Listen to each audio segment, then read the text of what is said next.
श्रीमद् भगवद गीता में दृष्टि की बात को लेकर के कल स्पष्ट किया गया था कि दृष्टि में देखने में कितना अंतर होता है। और भगवद गीता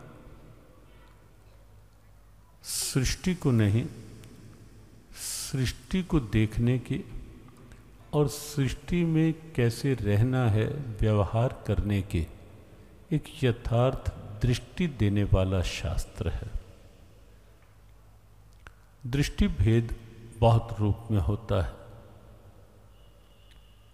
दुर्योधन ने जब सामने खड़ी हुई सेनाओं को देखा पांडवों की, दृष्ट्वा तो पांडवानीकम व्यूढ़म दुर्योधनस्तदा, उसके मन में कुछ और ही जाग गया। केवल देखने से उसके अंदर ईर्ष्या जाग गई, पांडवों की सेना को देख करके द्वेष जाग गया। कहीं उसके भीतर का कपट सामने आ गया सेनाओं के उस स्वरूप को देख करके। जो व्यक्ति असंतोषी होता है, असंयमी होता है, वो बहुत कुछ होने पर भी उसकी दृष्टि दूसरा के पास कम है तो भी वहाँ दृष्टि रहती है और उसको देखकर ईर्ष्या करने लगता है। अपने पास बहुत कुछ होने पर भी उसमें संतोष व्यक्त नहीं होता। कौरव पक्ष में 11 अक्षौहिणी सेना है, पांडव पक्ष में 7 अक्षौहिणी सेना है। एक अक्षौहिणी सेना में महाभारत ग्रंथ के उद्योग पर्व की गणना के अनुसार उस समय 2,62,000 से भी कुछ अधिक सैनिक हुआ करते थे। सामान्य दिखने में लगता है कि 4 अक्षौहिणी का ही तो अंतर था, लेकिन 10 लाख से ऊपर सैन्य बल, सैन्य संख्या का अंतर था दोनों।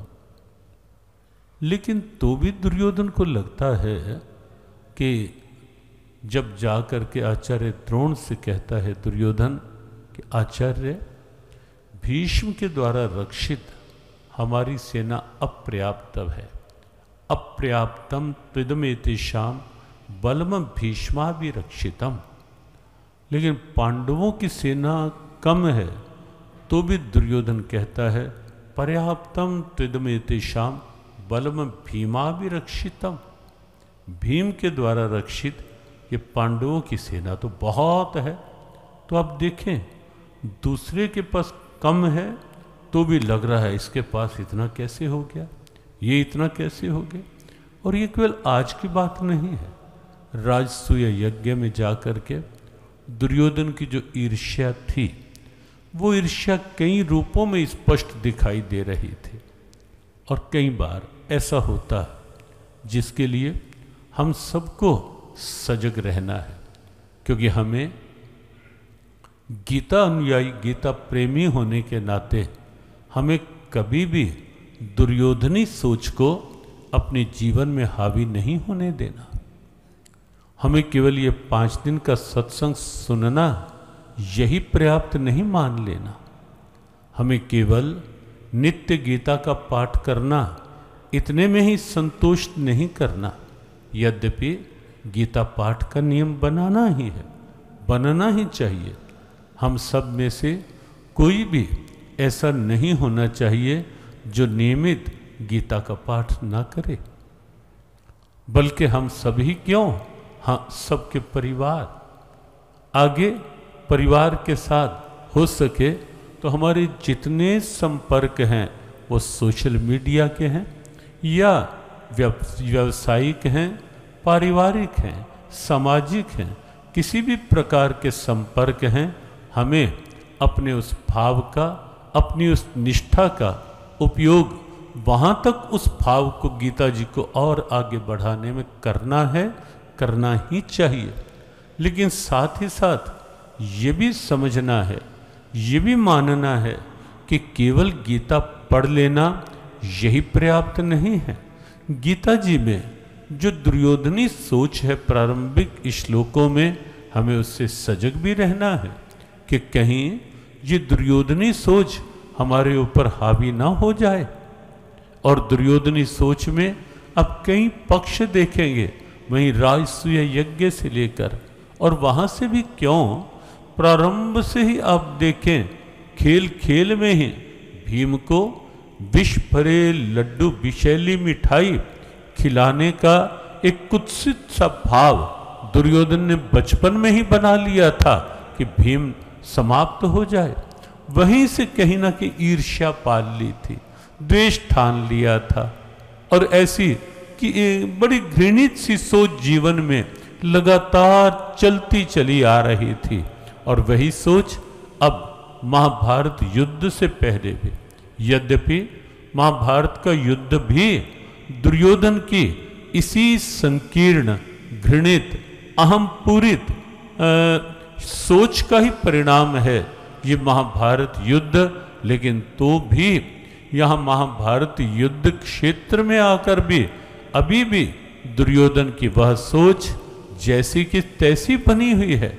और सोच सही हो भी कैसे भला, जब किसी संत का आश्रय नहीं, जब स्वयं भगवंत के प्रति निष्ठा का भाव नहीं, जब अध्यात्म किसी भी तरह जीवन में अंश मात्र भी स्थान नहीं बना पाया, तो सोच भला बदलेगी कहां से, कैसे बदलेगी। एक बार भारत से बाहर कहीं एक कार्यक्रम में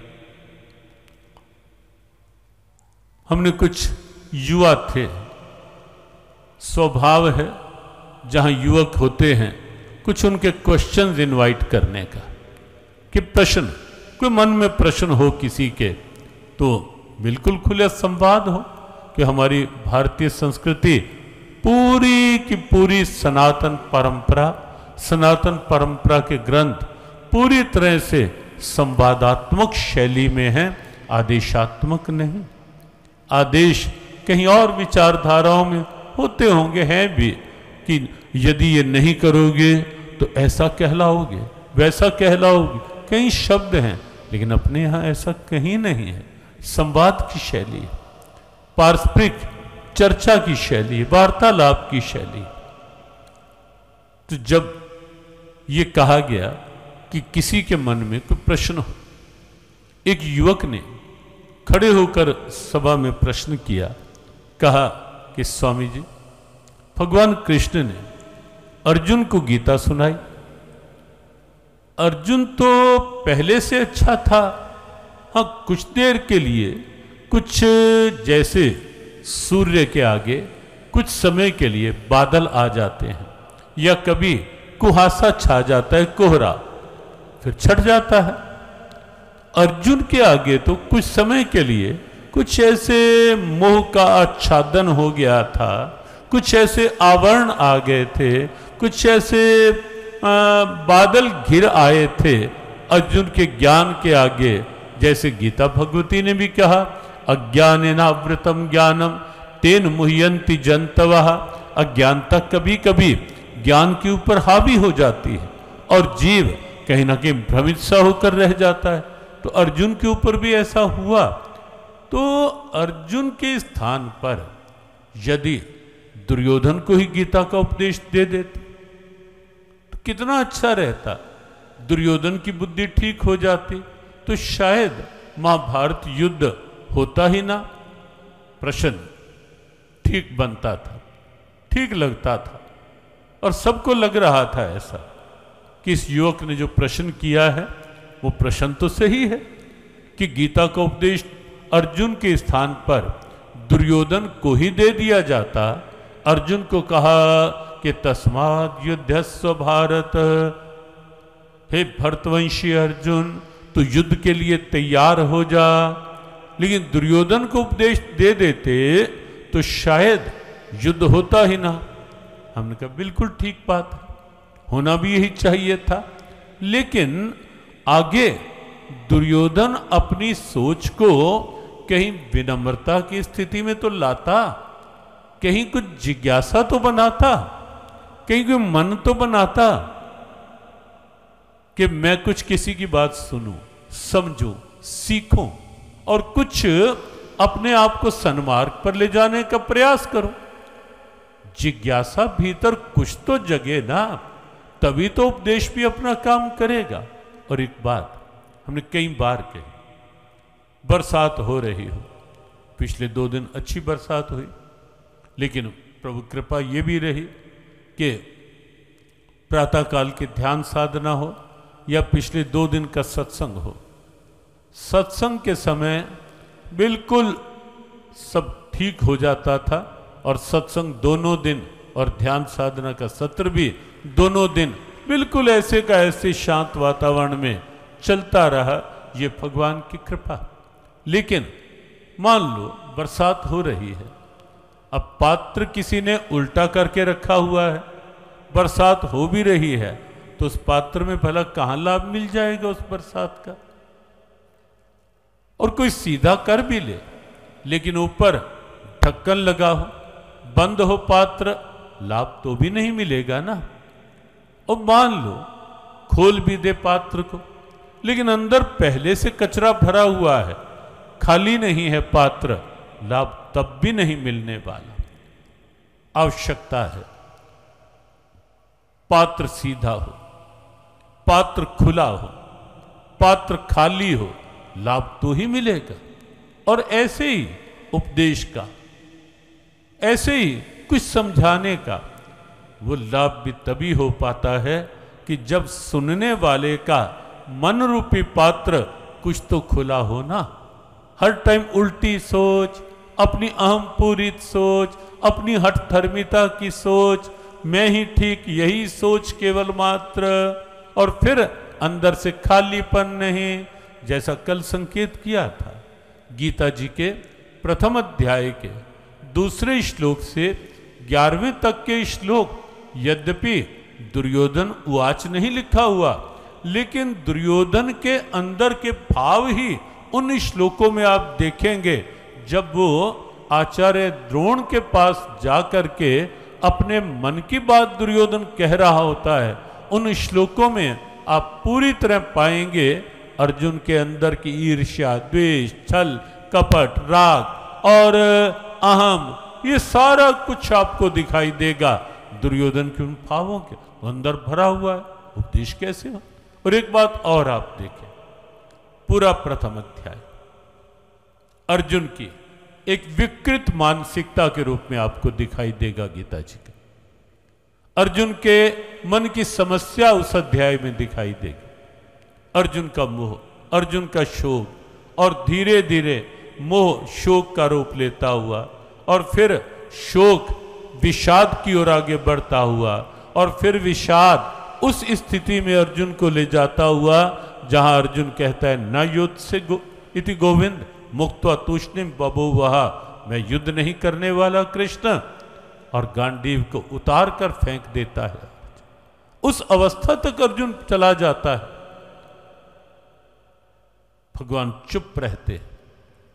पूरे अध्याय में देखेंगे अर्जुन बहुत बोला, बहुत बोला, लगातार अर्जुन कुछ कुछ कहता रहा, और स्वयं भगवान के सामने जिस ढंग से नहीं बोलना चाहिए था उस ढंग से भी बोला अर्जुन, जो नहीं बोलना चाहिए था वह भी बोला अर्जुन, जिसकी आवश्यकता नहीं थी भगवान के आगे कहने की वह भी बोला अर्जुन, लेकिन भगवान मौन रहे, चुप रहे, कोई उपदेश नहीं दिया, कुछ नहीं कहा अर्जुन को। तब तक नहीं उपदेश प्रारंभ किया जब तक दूसरे अध्याय के 7वें श्लोक में अर्जुन ने विनम्रता पूर्वक ये निवेदन नहीं कर लिया, कार्पण्य दोषो पहत स्वभाव पृच्छामि त्वाम धर्म सम्मूढ़ चेता यच्छ्रेयस्यान् निश्चितं ब्रूहि तन्मे शिष्यस्ते हम शाधि मां त्वाम प्रपन्नम। कृष्ण, कृपणता के दोष से ढकी हुई मेरी बुद्धि निर्णय नहीं कर पा रही मेरे लिए अच्छा क्या है, बुरा क्या है, मेरे लिए श्रेय क्या है, प्रेय क्या है, मेरे कल्याण का मार्ग कौन सा है और मेरे पतन का मार्ग कौन सा है कृष्ण, मैं नहीं समझ पा रहा। और इसलिए आप आपके शिष्य के रूप में आपकी शरण में हूं। जो मेरे लिए उचित हो वो मुझे उपदेश दो केशव, वो मुझे ज्ञान दो केशव, वो मुझे शिक्षा दो। शिष्यस्ते हम शाधि माम त्वाम प्रपन्नः।